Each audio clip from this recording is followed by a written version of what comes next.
रस लोहेर डोंगा उस डोंगा परी रस लोहेर डोंगा डोंगा परी रस लोहेर डोंगा उस डोंगा परी रस लोहेर डोंगा उस डोंगा परी रस लोहेर डोंगा उस डोंगा परी रस लोहेर डोंगा उस डोंगा परी रस लोहेर डोंगा उस डोंगा परी रस लोहेर डोंगा काय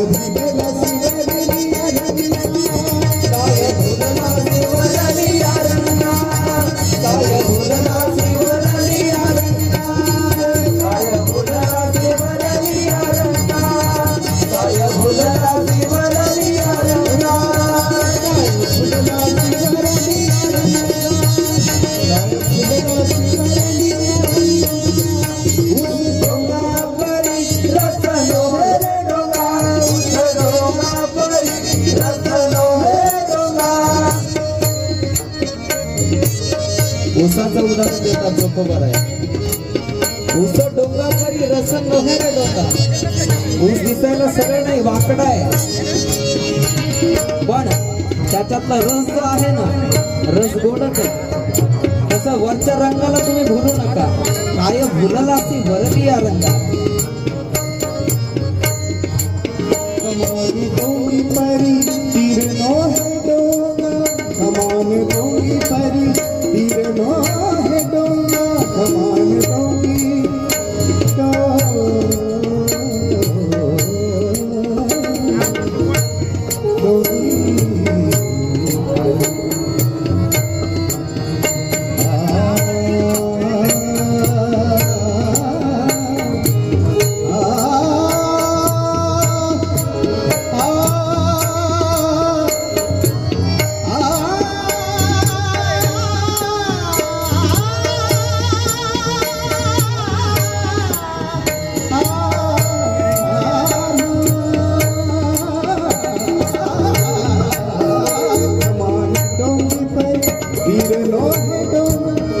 डोंगी परी तीर नो है डोंगा उस डोंगा पर रस लोहेर डोंगा उस डोंगा पर रस लोहेर डोंगा काय भुलला शिवरलिया रंगा काय भुलला शिवरलिया रंगा काय भुलला शिवरलिया रंगा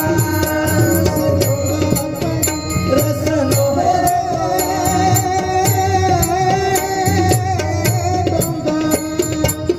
दुसरं उदाहरण देतात चोखोबर आहे. कमान डोंगी परी तीर नो हे डोंगा. धनुष्य असतं धनुष्य त्याचा आकार सरळ नसतो पण त्याच्यातला निघणारा बाण हा सरळ निघतो आणि सरळ लागतो. मी धनुष्य बाणाबद्दल बोलतोय बाकीचा बाण आपल्याला नाही घ्यायचा. कमान डोंगी परी तीर नो हे डोंगा काय भुलला सी वरलिया रंग. आपण वरच्या रंगाला भुलून जातो पण संत किंवा भगवंत आपला अंतरंग जाणून घेतात. अनेक भाविक आपल्याला वारीमध्ये आलेला दिसतो त्याच्या वेशावर आपल्याला घेणं देणं नाही पण त्याचा अंतरंग नाथांविषयी किती आदर घेऊन या ठिकाणी आलेले. त्याच्या अंतरंगामध्ये किती सद्भाव आहे. तो सद्भाव फक्त नाथांना पुरेला आहे. भगवंताला सुद्धा तोच लागतो कारण नाथ महाराज एका ठिकाणी सांगतात देवासी तो पुरे एक प्रेम भाव पूजा अर्चा वाव सकळही. तो भाव पाहिजे. काय भुलला शिवरलिया रंगा. ऐकूयात पुढे चोखोबर आहे काय म्हणतात. नदी डोंगी परी जल नो है डोंगा नदी डोंगी परी जल नो है डोंगा डोंगी परी जल नो है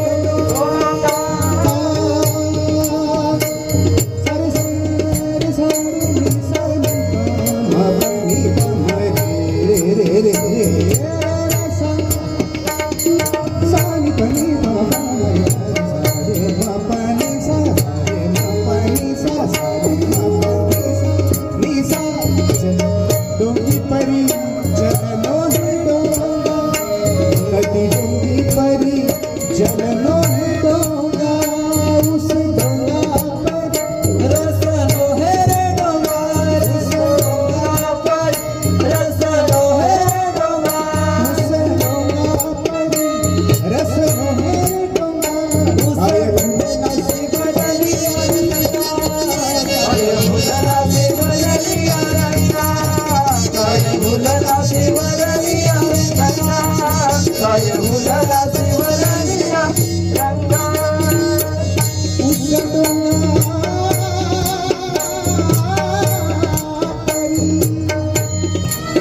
चोखोबारे पुढच्या चरणामध्ये नदीचं उदाहरण देतात. नदी डोंगी परी जल नोहे डोंगा. विचार करा, नदीचा प्रवास जर सरळ असता तर ती फार लवकर समुद्राला जाऊन मिळाली असते. पण ज्ञानेश्वरीमध्ये वर्णन करतात, देवीच्या पापतात कोटीच्या तिरीचे पादत समुद्राचा आप गंगेचे जैसे. कारण रस्त्यामध्ये येणाऱ्या प्रत्येकाची तहान भागवते, प्रत्येकाचं सुख दुःख जाणून ती नदी घेत असते.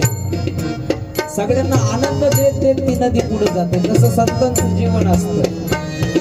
कारण नदी वृक्ष हे परोपकारासाठी जन्माला आले असतात. तसं संत सुद्धा परोपकार करण्यासाठी जगामध्ये आलेले असतात. कारण जगाच्या कल्याणा संतांच्या विभूती देह कष्टविधी परोपकार आहे. आणि शेवटच्या चरणामध्ये चोखोबारा फार सुंदर वर्णन करतात. ऐकूया. चोखा डोंगा परी, चोखा डोंगा परी, भावनो हे डोंगा, भावनो हे डोंगा. चोखा डोंगा परी, भावनो हे डोंगा, भावनो हे डोंगा. चोखा डोंगा परी, भावनो हे डोंगा, चोखा डोंगा परी.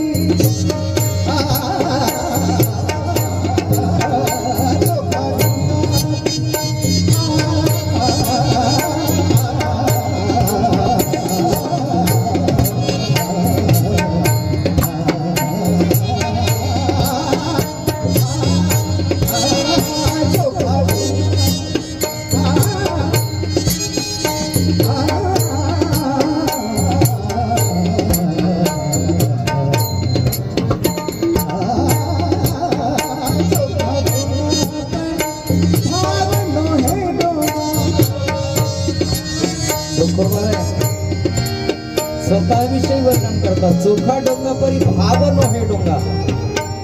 चोखोबा कोणत्या कुळामध्ये जन्माला आले सांगायची गरज नाही, प्रत्येकाला ज्ञात आहे.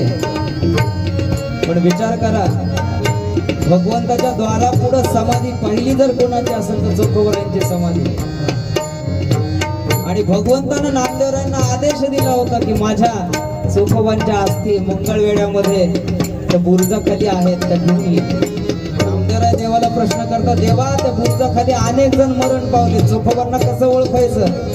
भगवंतानं कोण सांगितली, ज्या हाडातून विठ्ठल विठ्ठल हा ध्वनी येईल ते हाड म्हणजे माझ्या चोखोबारायचे. म्हणजे चोखोबाराय कोणत्या कुळात जन्माला आले याच्याशी आपल्याला घेणं देणं नाही. पण घटनाट यावे, शुद्ध होऊन जावे, दौंडी पेटी भावे चोखा मिळा, असं चोखोबारायने भगवंतापुढे आपल्याला आदेश दिलेला आहे. भगवंताला आदेश दिलाय, देवा तुझं काम आहे या सगळ्यांना शुद्ध करायचं. आपण चोखोबांचं कुळ याती हे आपण लक्षात नाही घ्यायचं. चोखोबाराय म्हणतात, चोखा डोंगा परी भाव नो हे डोंगा. फार सुंदर वर्णन केलं. चोखा डोंगा परी, भाव नो हे डोंगा, चोखा डोंगा परी, भाव नो हे डोंगा. उस डोंगा परी रस नो हे डोंगा, उस डोंगा परी रस नो हे डोंगा. गाय फुलला गाय फुलला